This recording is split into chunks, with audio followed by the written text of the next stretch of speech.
ବାପା ଜମି ତ ନେଇ ଯାଇଛନ୍ତି ଆମର ଘର ଦୁଆର କରି ସିଜିଓ ନେଇ ଯାଇଛି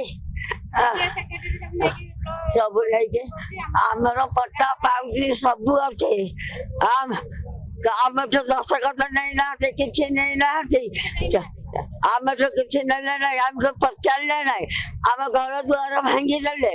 ସବୁ କରିକି ଆମେ ଘର ଦି ଥର ଘର କରିସାରିଲୁ ତୁଳସୀପୁର ଚଉଳା ସାହି ହଁ କଟକରେ ଆମ ଘର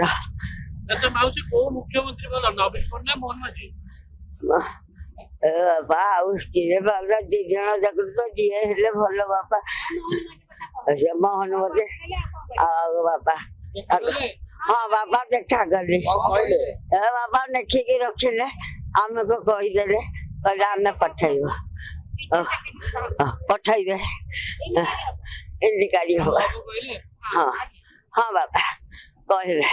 ମୁଁ କହିଲେ ଏଇଟା କରିଦେଲେ ମତେ କହିଲେ ଆପଣଙ୍କ ରେଜିଷ୍ଟ୍ରେସନ ହେଇନି ମୁଖ୍ୟମନ୍ତ୍ରୀକୁ ଭିଜିଟ୍ କରିପାରିବେନି ମତେ କହୁଛନ୍ତି ତମେ ଫେରି ଯାଅ ଏଠି ପଶିବାକୁ ଦଉନାହାନ୍ତି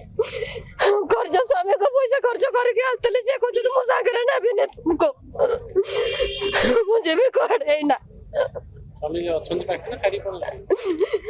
ଅଛନ୍ତି ସେ ବି ନ୍ୟୁରୋ ପେସେଣ୍ଟ ତାଙ୍କୁ ଅଧିକ ପ୍ରେସର ଦେବା ପାଇଁ ଚାହୁଁନି ପିଡିଏରୁ 2020 ରିଟାୟାର୍ଡ ହେଲି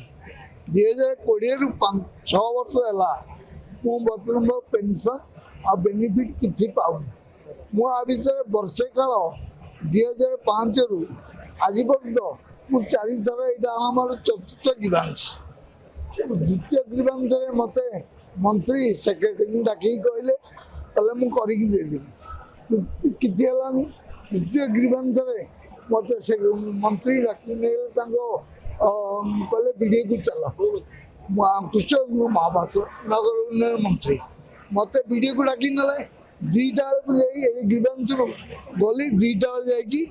ବିଡ଼ିଓରେ ଉପସ୍ଥିତ ହେଲି 3ଟା ବେଳେ ସେମାନେ ସେକ୍ରେଟାରୀ ଏବଂ ଆଡିସିଡି ଅଫିସରକୁ ଡାକିକି କହିଲେ 3 ଦିନ ଭିତରେ ତମେ ଆଙ୍କ ପଇସା ଅଧା ପଇସା ପାଇଁ ମୋ ପାଖକୁ ଫାଇଲ ପଠା ମୁଁ ଅର୍ଡର କରି ତାଙ୍କୁ ଅଧା ପଇସା ଦେଇଦେବି ଆଉ ଏମଡି ଓଆରଜିସି ମୋର କିଛି ନାହିଁ ମୁଁ ଏଇଟା ଇରା ରହୁଛି ରହିଲେ ହେଲା 4-5 ଦିନ ଲାଇର ଅଛି କୁଆଡେ କେମିତି ରହିବି ବୋଲି ମୁଁ ଖାଲି ଭାବୁଛି ସବୁ ଜିନିଷ ପତ୍ର କୁଆଡେ କୁଆଡେ ହେଇଗଲାଣି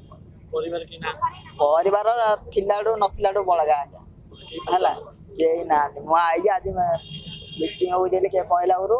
5 ଦିନ ଆସିଲି ଆଜି ମିଟିଂ ହଉଛି ଏଇଠି ସେଇଠି ରହୁଛି ଆଉ କଣ କରିବା ଆଉ ମୋର କେହି ନାହାନ୍ତି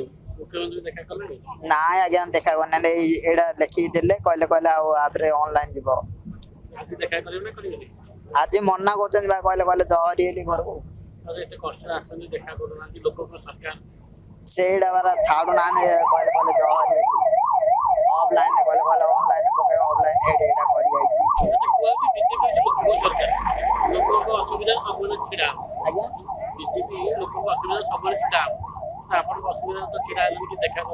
ସେଇଟା ପରା କଣ କରିବା ଆଜି ଆସିଛି ମୁଖ୍ୟମନ୍ତ୍ରୀ ଆଜି ଆଡୁ କଣ ହେଲେ ମୁଁ ସାହାଯ୍ୟ ପାଇଯାଇଛି ମୁଁ ଆଜି ଭେଟ କରିକି ଯିବି ମୁଁ ଆଉ କଣ ଆସିପାରିବି ଆଉ ମଲେ କଣ ଆସିବି ମଲେ ଆସିବି ଏବେ ଦେଖା କରିଛି ସନ୍ଧ୍ୟା ହେଲେ ରହିବି ଆଉ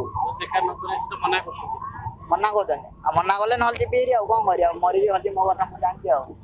କିଏ ନାହିଁ ମୁଁ ଆଜି ସହଯୋଗ ପାଇଁ ଆସିଥିଲି ମୁଁ କଣ କରିବି ଆଉ ଆଜ୍ଞା ନାଇଁ ମୋର କିଛି ମୁଁ କଣ ଜାଣିଛି କିଛି ନାହିଁ ହେଲେ ହେଲା କଣ କରିବି ସାହାଯ୍ୟ ମତେ ଦରକାର ଆଉ